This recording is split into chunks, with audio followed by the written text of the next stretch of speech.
Sunday ശാലോമിലേക്ക് സ്വാഗതം. ഞാൻ Jose John Mallikassery. ഇസ്രായേലും ഹമാസും തമ്മിലുള്ള പീസ് ടോക്കിൽ സ്റ്റീവ് വിറ്റ്കോഫ് കാര്യമാത്രം പ്രസക്തമായ ചില പ്രപ്പോസലുകൾ വെച്ചു എന്ന് ഇന്ന് രാവിലെ വരുന്ന ന്യൂസുകൾ കാണിക്കുന്നു. ഇസ്രായേലിന്റെ ഭാഗത്ത് നിന്ന് പച്ചക്കൊടി കാണിച്ചിട്ടുണ്ട് എന്നാണ് ഫോക്സ് ഏജൻസിയെ കോട്ട് ചെയ്തുകൊണ്ട് സംസാരിച്ചിട്ടുള്ള ആളുകൾ പറയുന്നത്. കൃത്യമായ വിവരങ്ങളില്ല എങ്കിൽ പോലും പാസ് ഓവർ വരെ, അതായത് പെസഹ വരെ സീസ് ഫയർ നീട്ടുക, ഇമ്മീഡിയറ്റ് ആയിട്ട് സീസ് ഫയർ കൊണ്ടുവരിക. ഇപ്പം സീസ് ഫയർ നിലവിലില്ല എന്ന് മാത്രമല്ല, ഇസ്രായേൽ ഗാസയിൽ ആക്രമണങ്ങൾ നടത്തുന്നുമുണ്ട്. അവർക്ക് സംശയമുള്ള സ്ഥലങ്ങളിൽ അവർ ബോംബ് ചെയ്യുന്നുണ്ട്. മാത്രമല്ല ഗാസ സീജിലാണ്, അതിന്റെ എല്ലാ ഭാഗവും കെട്ടിയടച്ച് അതിനകത്ത് ഒരു ഈച്ച പോലും കിടക്കാത്ത അവസ്ഥയിലാക്കി വെച്ചിരിക്കുകയാണ്. അപ്പം ഗാസയിലേക്കുള്ള വെള്ളം കട്ട് ചെയ്ത് വെച്ചിരിക്കുകയാണ്, ഇലക്ട്രിസിറ്റി കട്ട് ചെയ്തിരിക്കുകയാണ്. അപ്പം ഡീസാലിനേഷൻ പ്ലാന്റുകളൊക്കെ ഓഫ് ചെയ്തു. അവിടെ കടലിലെ വെള്ളം ശുദ്ധീകരിച്ചിട്ടാണ് അവിടെ കുടിവെള്ളം ഉണ്ടാക്കുന്നത്. അതിനുള്ള ഡീസാലിനേഷൻ പ്ലാന്റുകളുണ്ട്. ആ ഡീസാലിനേഷൻ പ്ലാന്റുകളെല്ലാം ഓഫ് ചെയ്തിരിക്കുകയാണ്. അപ്പോൾ കുടിവെള്ളം നിന്നു, ഇലക്ട്രിസിറ്റി നിന്നു.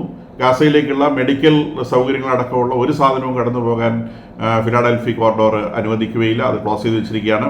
അപ്പോൾ ശരിക്കും സീജിലാണ്. അപ്പം ഇതിനെക്കുറിച്ച് ന്യൂയോർക്ക് ടൈംസ് എഴുതുന്നത് all gates to Gaza is closed and gates to hell is open എന്നാണ്. അതായത് ഗാസയിലേക്കുള്ള ഗേറ്റുകളൊക്കെ അടച്ചു വെച്ചിരിക്കുകയാണ്, നരകത്തിലേക്കുള്ള ഗേറ്റുകളെല്ലാം തുറന്നും വെച്ചിരിക്കുന്നു എന്നാണ് ന്യൂയോർക്ക് ടൈംസ് ഇന്ന് റിപ്പോർട്ട് ചെയ്തിരിക്കുന്നത്. അപ്പം ഇത് നമ്മൾ മനുഷ്യത്വത്തിൻ്റെ ഭാഗത്ത് നിന്ന് നോക്കുമ്പോൾ വളരെ മോശമായ ഒരു സംഗതിയാണ്. അങ്ങനെ ചെയ്യാൻ പാടില്ല. പക്ഷേ മനസ്സിലാക്കേണ്ട ഒരു വിഷയം, ഇസ്രായേലിൻ്റെ 59 ബന്ധികൾ ഹമാസിൻ്റെ കയ്യിലുണ്ട്. ഈ ബന്ധികളെ എങ്ങനെ കിട്ടും എന്നുള്ളതാണ് ഇസ്രായേലിൻ്റെ പ്രശ്നം. ഇപ്പം സീസ് ഫയർ അവസാനിപ്പിച്ച് ഇസ്രായേൽ അവിടെ നിന്ന് പോന്നു, ഈ സീസ് ഫയർ യുദ്ധം അവസാനിപ്പിച്ച് ഇസ്രായേൽ ഗാസയിൽ നിന്ന് ഇന്ന് തിരിച്ചിറങ്ങി പോകാൻ അവിടെ സംഭവിക്കാൻ പോകുന്നത് എന്താണെന്നുള്ളത് എല്ലാവർക്കും അറിയുന്ന കാര്യമാണ്. നാളെ മുതൽ ഹമാസ് വീണ്ടും പഴയ പരിപാടി ആരംഭിക്കും. അപ്പോൾ അങ്ങനത്തെ ഒരു സിറ്റുവേഷനിലേക്ക് പോകാൻ പറ്റില്ല. ഹമാസിനോട് വെച്ചുകൊണ്ട് ഈ പ്രശ്നത്തിൽ ഒരു സൊല്യൂഷൻ ഉണ്ടാക്കാൻ പറ്റില്ല. അതുകൊണ്ട് ഇസ്രായേൽ ഇന്നലെയും പറഞ്ഞിട്ടുള്ളത് ഹമാസിന്റെ ലീഡേഴ്സ് പുറത്തു പോകാതെ ഒരു സീസ് ഫയറും ഇല്ല എന്നുള്ളതാണ്. Exile to leaders of Hamas, ഹമാസിന്റെ ലീഡേഴ്സ് നാട് വിട്ടു പോകണം, ദേശം വിട്ടു പോകണം. അപ്പോൾ അതിനുള്ള പുറത്തേക്ക് പോകാനുള്ള വഴികൾ അവർ ഒരുക്കി കൊടുക്കാമെന്ന് പറയുന്നുണ്ട്. അതായത് അവിടുന്ന് ഒരു ഈച്ചയ്ക്ക് പോലും ഇപ്പോൾ തൽക്കാലം പുറത്തോട്ട് പോകാൻ പറ്റില്ല. ഹമാസിന്റെ ലീഡർ പുറത്തേക്ക് പോകാൻ വന്നു കഴിഞ്ഞാൽ അവനെ ഇസ്രായേൽ പിടിക്കും എന്നുള്ള ഉറപ്പാണ്. അതുകൊണ്ട് പുറത്തേക്ക് പോകാൻ അവർ ശ്രമിക്കില്ല. അവർ ജനത്തിനിടയിൽ ഒളിച്ചിരിക്കുകയാണ്. അപ്പോൾ ഇസ്രായേൽ പറയുന്നത് അവർക്ക് വേണമെങ്കിൽ പുറത്തേക്ക് പോകാനുള്ള സൗകര്യം ചെയ്തു കൊടുക്കാം, അവരെ ആക്രമിക്കുകയില്ല, അവർ വേറെ ഏതെങ്കിലും രാജ്യത്തേക്ക് പോയിക്കോട്ടെ, പക്ഷേ ഇവിടെ നിൽക്കാൻ പറ്റില്ല. അപ്പോൾ അവരെ നിർത്തിക്കൊണ്ടുള്ള സീസ് ഫയർ ആവില്ല എന്നുള്ളതാണ് ഇസ്രായേൽ പറയുന്നത്. അപ്പോൾ അതിനിടയിലൂടെയാണ് സ്റ്റീവ് വിറ്റ്കോഫ് പറയുന്നത് അദ്ദേഹം പാസ് ഓവർ വരെ, അതായത് പെസഹ, അത് ഏപ്രിൽ 20-നാണ്, അതുവരെയുള്ള ഒരു സീസ് ഫയർ ആണ് അദ്ദേഹത്തിന് പ്ലാനിലുള്ളത്. അതിനിടയിലൂടെ 10 ബന്ധികളെ മോചിപ്പിക്കാൻ ഉള്ള ഏർപ്പാടും എന്നാണ് അദ്ദേഹത്തിന്റെ പ്രപ്പോസലിനെ കുറിച്ച് ഫോക്സ് ന്യൂസിന് ചോർന്നു കിട്ടി എന്ന് പറഞ്ഞുകൊണ്ട് അവർ പറയുന്നത്. ഇസ്രായേൽ ഇത് അംഗീകരിക്കാൻ സാധ്യത കുറവാണെന്നാണ് എൻ്റെ കണക്കുകൂട്ടൽ. കാരണം Israel civil society is divided over this. ഈ ഒരു വിഷയത്തെ സംബന്ധിച്ച് ഇസ്രായേൽ വലിയ ഡിസ്കഷൻസ് നടക്കുകയാണ്. ഇപ്പോൾ ഈ 59 ബന്ധികളുടെ കുടുംബാംഗങ്ങൾ എങ്ങനെയെങ്കിലും ബന്ധികളെ തിരിച്ചു കിട്ടണം എന്നുള്ള ഒരു ഭ്രാന്തമായ ചിന്തയിലാണ്. എല്ലാവരും അങ്ങനെയാണ്. നമ്മളുടെ വീട്ടിൽ നിന്ന് ഒരാളെ നഷ്ടപ്പെട്ട് കഴിഞ്ഞാൽ നമുക്കുണ്ടാകുന്ന അതേ വികാരമാണ് ഇസ്രായേലുള്ള ആളുകൾക്കും ഉള്ളത്. അത് ജീവനോടെയോ മരിച്ചോ എങ്ങനെയെങ്കിലും അതൊന്ന് തിരിച്ചു കിട്ടിയാൽ മതി, അതിന് എന്ത് തരത്തിലുള്ള കീഴടങ്ങൾ വേണ്ടി വന്നാലും തിരക്കേടില്ല, അതൊന്ന് കിട്ടിയാൽ മതി എന്നുള്ള നിലയിലാണ് അവർ. അപ്പം ഈ സീസ് ഫയർ അവസാനിക്കുന്നു, പിന്നെ യുദ്ധത്തിലേക്ക് പോവുകയാണെന്ന് കേൾക്കുമ്പോൾ അവരുടെ നെഞ്ചു വല്ലാതെ പെടയുന്നുണ്ട്. കാരണം അവരുടെ 59 ആളുകൾ, അത് ജീവനോടെ ആയിക്കോട്ടെ മരിച്ചായിക്കോട്ടെ, അവിടെ ഉണ്ട്. ജീവനോടെ ആണെങ്കിലും മരിച്ചാണെങ്കിലും ഓരോരുത്തർക്കും പ്രിയപ്പെട്ടത് അവരവരുടെ പ്രിയപ്പെട്ടവർ അത്രത്തോളം പ്രിയപ്പെട്ടവർ തന്നെയാണ്. അപ്പോൾ അത് ആ ഒരു പ്രശ്നം അവിടെ നിൽക്കുന്നുണ്ട്. നേരെ മറിച്ച് ബാക്കിയുള്ള ഈ ഒരു വലിയ വിഭാഗം ആളുകൾ എത്രയും വേഗം യുദ്ധത്തിലേക്ക് പ്രവേശിക്കണമെന്നും ഹമാസിനെ തീർത്ത് കളയണമെന്നും. കാരണം നാളെ ഇവരുടെ വീട്ടിൽ നിന്ന് ആളുകൾ നഷ്ടപ്പെടാൻ പോവുകയാണ്. ഹമാസ് അവിടെ പുനരുജ്ജീവിപ്പിക്കപ്പെട്ടാൽ നാളെ ഏത് ഇസ്രായേൽ പൗരന്റെ വീട്ടിലും ഇന്ന് ഈ 59 പേരെ നഷ്ടപ്പെട്ട ആളുകളുടെ വീട്ടിൽ സംഭവിച്ച കാര്യം നാളെ അവരുടെ വീട്ടിൽ സംഭവിക്കും. അപ്പോൾ അവരുടെ വീട്ടിൽ സംഭവിക്കാതിരിക്കാൻ വേണ്ടി എത്രയും വേഗം ഈ ഹമാസിനെ ചുരുട്ടിക്കെട്ടണം, ഇവന്മാരെ അവസാനിപ്പിക്കണം, അതുകൊണ്ട് യുദ്ധം പുനരാരംഭിക്കണം എന്നുള്ളത്. അപ്പോൾ ഇത് വളരെ ഒരുപക്ഷെ എനിക്ക് തോന്നുന്നു ഗാസയിൽ അവർ ശ്വാസം മുട്ടുന്നതിനെ കഴിഞ്ഞ് കൂടുതൽ ശ്വാസം മുട്ടുന്നത് നെതന്യാഹുവിനാണ്. ഇതിൻ്റെ ഇടയിൽ അദ്ദേഹത്തിന് ഡിസിഷൻ എടുക്കാൻ പറ്റുന്നില്ല. ഈ രണ്ട് കൂട്ടരും തമ്മിലുള്ള ഈ ടഗ് ഓഫ് വാർ സമൂഹത്തിൽ, ഇതൊരു അത്ര വലിയ രാജ്യമൊന്നുമല്ലോ, കൊച്ചു രാജ്യമല്ലേ. അപ്പോൾ അതിൻ്റെ ആ ഒരു പ്രഷർ തീർച്ചയായിട്ടും പ്രധാനമന്ത്രിക്ക് വല്ലാതെ ഫീൽ ചെയ്യുന്നുണ്ട്. അപ്പോൾ ഇതെങ്ങനെ ഇതിൽ നിന്ന് പുറത്ത് കിടക്കാൻ പറ്റുമെന്നുള്ളതാണ് അദ്ദേഹത്തിൻ്റെ പ്രശ്നം. So he is tightening. അദ്ദേഹം ഗാസ ടൈറ്റൻ ചെയ്യാണ്. അത് ഹമാസിനെ ഈ നെഗോസിയേഷൻ ടേബിളിൽ ടൈറ്റൻ ചെയ്യാൻ വേണ്ടി. അപ്പം ഇത് ടൈറ്റൻ ചെയ്യുന്നതിനനുസരിച്ച് ഇവരുടെ ഇന്റലിജൻസ് ഏജൻസീസ് ഗാസയിൽ വർക്ക് ചെയ്യുന്നുണ്ട്. അപ്പോൾ ഈ ഹമാസിന്റെ ആളുകളെ കുറിച്ചുള്ള വിവരം തരണം എന്നുള്ളതാണ് ഇന്റലിജൻസ് ഏജൻസികൾ അവിടുത്തെ സാധാരണ ആളുകളോട് പറയാം. അപ്പോൾ ഇവർക്ക് കുടിക്കാൻ വെള്ളമില്ല, കഴിക്കാൻ ഭക്ഷണമില്ല, ഇലക്ട്രിസിറ്റി ഇല്ല. ഈ ഒരു അവസ്ഥ വരുമ്പോഴത്തേക്ക് ഇവരെന്നെ ചൂണ്ടിക്കാണിച്ചു കൊടുക്കും, ഇതാ നിൽക്കുന്നു ഹമാസ്, ഇവരെ പിടിച്ചോണ്ട് പോകും. ഞങ്ങൾക്ക് കുടിക്കാൻ വെള്ളം താ എന്ന് പറയുന്നൊരു സാഹചര്യത്തിലേക്ക് എത്തിക്കത്തക്ക രീതിയിൽ ഇവിടെ ഇവരിത് ഈ സീജ് ഇത് ഇൻറ്റൻസിഫൈ ചെയ്യുകയാണ്. അപ്പം നമ്മളിതിൽ മനുഷ്യത്വമാണോ മിലിറ്ററി റിക്വയർമെൻറ്റ്സ് ആണോ വരുന്നതെന്ന് പറയാൻ പറ്റാത്ത ഒരു സാഹചര്യത്തിലാണ് നിൽക്കുന്നത്. നിശ്ചയമായും ഗാസയിലെ ആളുകൾ ബുദ്ധിമുട്ടിലാണ് എന്നുള്ള ഉറപ്പാണ്. ഇലക്ട്രിസിറ്റി ഇല്ല, വെള്ളമില്ല, കഴിക്കാനുള്ള ഭക്ഷണം കുറേ അവരുടെ സ്റ്റോക്ക് ഉണ്ടാവും, എങ്കിൽ പോലും അത് വളരെ ബുദ്ധിമുട്ട് പിടിച്ചൊരു സാഹചര്യമാണ് എന്നുള്ള ഉറപ്പാണ്. അപ്പോൾ ഈ പീസ് ടോക്കുകൾ നടക്കുന്നതേ ഉള്ളൂ. ഹമാസിൻ്റെ ഭാഗത്തു നിന്നുള്ള റെസ്പോൺസ് വന്നിട്ടില്ല. ഇസ്രായേലിൻ്റെ ഭാഗത്തുനിന്ന് റെസ്പോൺസ് പോസിറ്റീവ് ആണെന്നാണ് ഈ ന്യൂസ് ഏജൻസി പറയുന്നത്. എന്തായാലും ഇസ്രായേൽ ഒഫീഷ്യലായിട്ട് ഇതിനെക്കുറിച്ച് യാതൊരു തരത്തിലുള്ള ഡിക്ലറേഷൻ നടക്കുന്നില്ല. ഇപ്പം 3 ദിവസമായി ഈ പറയുന്ന സമാധാന ചർച്ചകൾ എന്ന് പറയുന്ന കാര്യങ്ങൾ നടക്കാൻ വേണ്ടി ഇസ്രായേലിൽ നിന്ന് ടീം ദോഹയിലെത്തിയിട്ട്, അപ്പോൾ എവിടെ എത്തുന്നില്ല എന്നുള്ളതിൻ്റെ കാര്യം ഇത്രയും ഹീറ്റഡ് ആയിട്ടുള്ള വിഷയങ്ങളാണ്. ഹമാസുകാരനെ വെച്ചുകൊണ്ട് ഒരു തരത്തിലുള്ള സീസ് ഫയറും ഇല്ല എന്നുള്ള ഒരു പോയിന്റിലാണ് ഇസ്രായേൽ കടിച്ചു തൂങ്ങി നിൽക്കുന്നത്. ഹമാസുകാർ പുറത്തു പോകണം. അവർ പുറത്ത് പോയി കഴിഞ്ഞാൽ നമുക്ക് സീസ് ഫയറിനെ കുറിച്ച് സംസാരിക്കാം എന്നുള്ളതാണ് ഇസ്രായേലിൻ്റെ നിലപാട്. അത് കഴിഞ്ഞിട്ട് ബന്ദിമോചനം, ഇങ്ങനത്തെ കാര്യങ്ങൾ. അതിനിടയിലൂടെ അവർ ഈ സീജ് ടൈറ്റ് ആക്കുന്നു, ബോംബിംഗ് നടത്തുന്നു. അങ്ങനെ ഹമാസിൻ്റെ മേലും പാലസ്തീനികളുടെ മേലുമുള്ള പ്രഷർ വർദ്ധിപ്പിച്ചിട്ടുണ്ട്. ഇതാണ് ഈ ഗാസയിൽ ഇപ്പോൾ നിലവിലുള്ള സിറ്റുവേഷൻ എന്ന് പറയുന്നത്. അതിനിടയിലൂടെ ഇന്നലെ ഡമാസ്കസിൽ ഇസ്രായേൽ ഒരു കെട്ടിടം ബോംബ് ചെയ്തിട്ടുണ്ട്. ഡമാസ്കസ് എന്ന് പറഞ്ഞാൽ സിറിയയുടെ തലസ്ഥാനമാണെന്ന് പറഞ്ഞു. സിറിയയുടെ തലസ്ഥാനത്ത് വീട് അവിടെ ഈ ഇസ്ലാമിക് ജിഹാദ് ഓഫ് പാലസ്റ്റീൻ എന്ന് പറയുന്ന ഒരു സംഘടനയുണ്ട്. ഹമാസിന്റെ കൂടെ തന്നെ പ്രവർത്തിക്കുന്ന ഒരു സംഘടനയാണ്. ഗാസയിൽ ആക്റ്റീവായിട്ടുള്ള സംഘടനയാണ്. ഹമാസിന് മേൽക്കൈ ഉണ്ടെന്നേ ഉള്ളൂ. ഹമാസിനെ പോലെ തന്നെയുള്ള ഒരു ഭീകര സംഘടനയാണ് ഇസ്ലാമിക് ജിഹാദ് ഓഫ് പാലസ്റ്റീൻ. ഇതിന്റെ ഹെഡ് ക്വാർട്ടേഴ്സ് ഡമാസ്കസിലാണ്, സിറിയ ഡമാസ്കസിലാണ്. അതിന്റെ ചീഫ് താമസിക്കുന്ന കെട്ടിടമാണ് ഇന്നലെ ഡമാസ്കസിൽ ഇസ്രായേൽ ബോംബ് ചെയ്തിട്ടുള്ളത്. അപ്പം സിറിയയിലുള്ള ഇസ്രായേലിന്റെ ഒരു ഫ്രീഡം ഓർക്കണം. അവർക്ക് വേണ്ടപ്പോൾ ഒരു കയറി ബോംബ് ചെയ്യും. സിറിയയ്ക്ക് അവിടെ ഒന്നും ചെയ്യാനില്ല. അവർക്ക് ഏത് കെട്ടിടത്തിന് മുകളിലാണ് ബോംബ് ഇടേണ്ടത് അവിടെ കൊണ്ടുപോയി ബോംബ് പെറുക്കിയിടും. അപ്പോൾ അസാദ് ഉള്ളതിനെ കഴിഞ്ഞും ഫ്രീ ആയിട്ടാണ് ഇപ്പം സിറിയയിൽ ഇസ്രായേൽ മൂവ് ചെയ്യുന്നതെന്ന് വേണം വിചാരിക്കാൻ. ജുലാനിയുടെ കാര്യത്തിൽ അങ്ങനെ തന്നെയാണ്. കാരണം ഈ മൗണ്ട് ഹെർമോൺ പിടിച്ചെടുത്ത് കഴിഞ്ഞ് നെതന്യാഹു മൗണ്ട് ഹെർമോൺ വിസിറ്റ് ചെയ്യാൻ വേണ്ടി പോയിരുന്നു. അവിടെ പോയി നിന്നപ്പം അദ്ദേഹം പറഞ്ഞത് അൽജുലാനി, അൽഷാറ എന്നാണ് അദ്ദേഹത്തിൻ്റെ ശരിക്കുള്ള പേര്, അൽഷാറ, ബസാദ് അൽഷാറ, അൽജുലാനി എന്നുള്ള അദ്ദേഹത്തിൻ്റെ വിളിപ്പേരാണ്. അപ്പം അൽജുലാനി രാവിലെ എഴുന്നേറ്റ് നേരം വെളുക്കുമ്പോൾ എഴുന്നേറ്റ് വായിക്കോട്ടായും വിട്ട് ജനലിൽ കൂടെ നോക്കുമ്പം അദ്ദേഹം കാണുന്നത് ഈ ഹെർമോൺ കുന്നിൻ്റെ മേലെ തോക്ക് പിടിച്ച് നിൽക്കുന്ന ഇസ്രായേലി പട്ടാളക്കാരെ ആയിരിക്കും എന്ന് നെതന്യാഹു അവിടെ പറയുണ്ടായത്. വിച്ച് മീൻസ് ഇവർക്ക് ഈ ഹെർമോൺ കുന്നുകളുടെ മേലെ നിന്നും കൃത്യമായിട്ട് ഡമാസ്കസിലെ ഓരോ പോയിന്റും പ്രസിഡന്റിന്റെ കൊട്ടാരം അടക്കം വാച്ച് ചെയ്യാൻ സാധിക്കുമെന്നാണ് അദ്ദേഹം ഉദ്ദേശിച്ചത്. അതുകൂടാതെ ഈ ദിവസങ്ങളിൽ സിറിയയിലെ പ്രശ്നങ്ങൾ ഉണ്ടായതായിട്ട് നമ്മൾ റിപ്പോർട്ട് ചെയ്തിരുന്നു. നമ്മളും അതിനെക്കുറിച്ച് അനാലിസിസ് പറഞ്ഞിരുന്നു. അതിൽ ഏകദേശം 1500 ആളുകൾ മരണപ്പെട്ടതായിട്ട് 1300 സംതിങ് ആണ് ഗവൺമെന്റ് തരുന്ന കണക്ക്.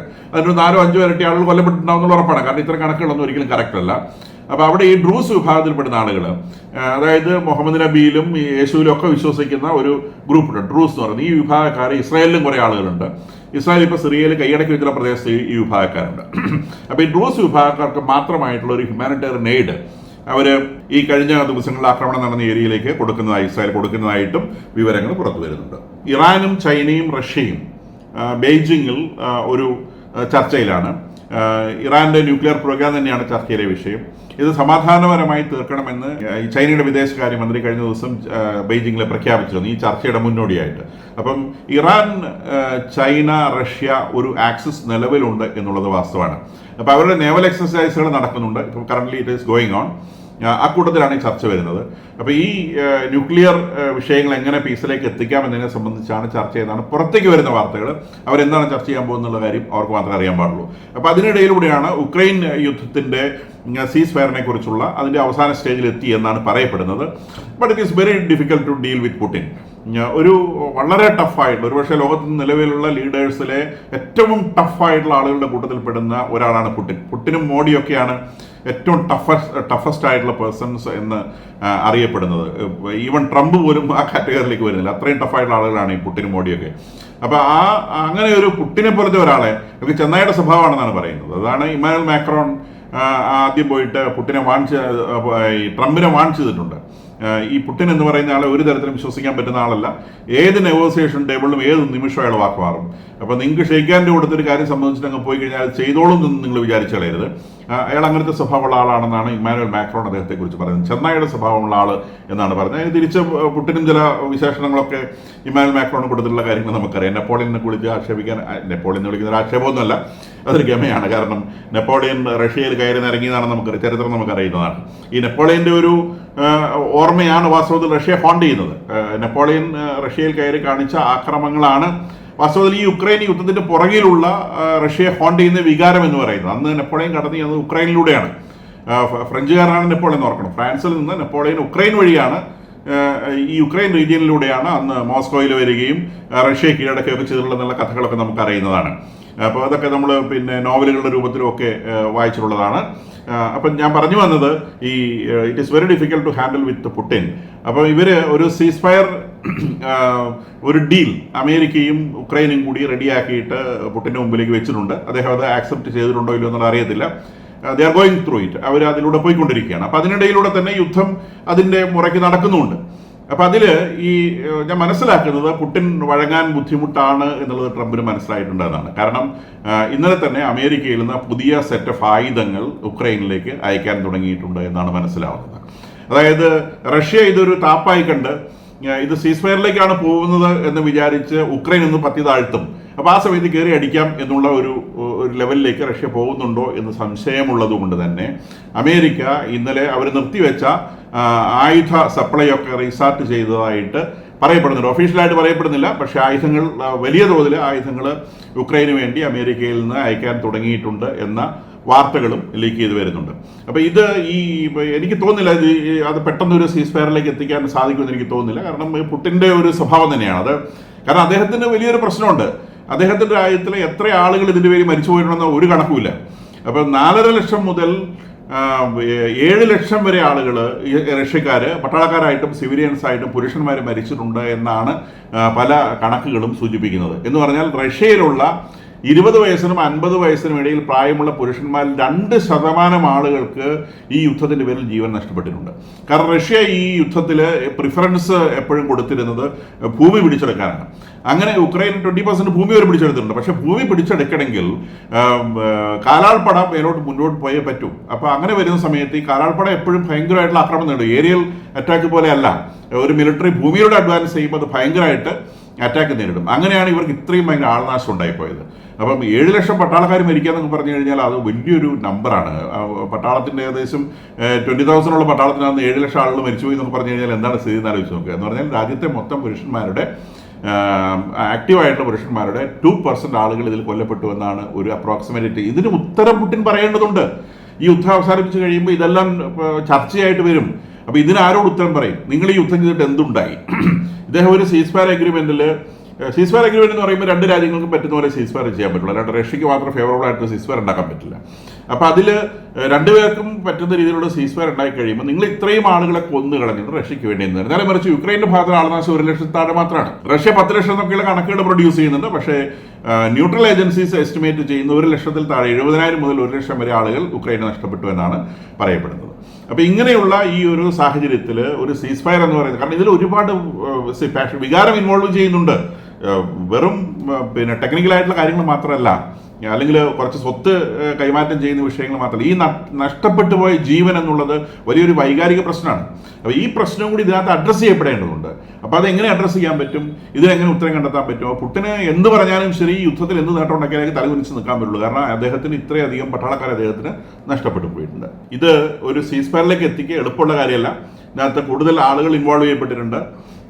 സൽമാൻ രാജാവ് ഇതിനകത്ത് വളരെ ആക്റ്റീവായിട്ട് ഇൻവോൾവ് ചെയ്യുന്നുണ്ട്. സ്റ്റീവ് വിറ്റ്കോഫ് ഇൻവോൾവ് ചെയ്യുന്നുണ്ട്. അപ്പോൾ ഇതിൽ ട്രംപിൻ്റെ ഡിപ്ലോമാറ്റിക് ടീമിനുള്ള ഒരു പരാധീനത എന്ന് പറയുന്നത് ട്രംപ് ഒരു ബിസിനസ്സുകാരനാണ്. അപ്പോൾ ട്രംപിന് എപ്പോഴും ബിസിനസ്സുകാരുടെ ഭാഷയെ മനസ്സിലാവുള്ളൂ. അതുകൊണ്ട് തന്നെ അദ്ദേഹത്തിൻ്റെ ക്ലോസസ്റ്റ് ടീമിലുള്ള ആളുകൾ എല്ലാവരും തന്നെ ബിസിനസ്സുകാരാണ്. അത് സ്റ്റീവ് വിറ്റ്കോഫ് ആയാലും സൽമാൻ രാജാവ് ആയാലും ഇനി അമേരിക്കൻ അദ്ദേഹത്തിലുള്ള പാർട്ട്നേഴ്സ് ആയാലും ഇവരെല്ലാം ബിസിനസ്സുകാരാണ്. അപ്പോൾ ഈ ബിസിനസ്സുകാർക്ക് പൊളിറ്റിക്കൽ ഡിപ്ലോമസി എന്ന് പറയുന്നത് സംതിങ് ഡിഫറെൻറ്റ്.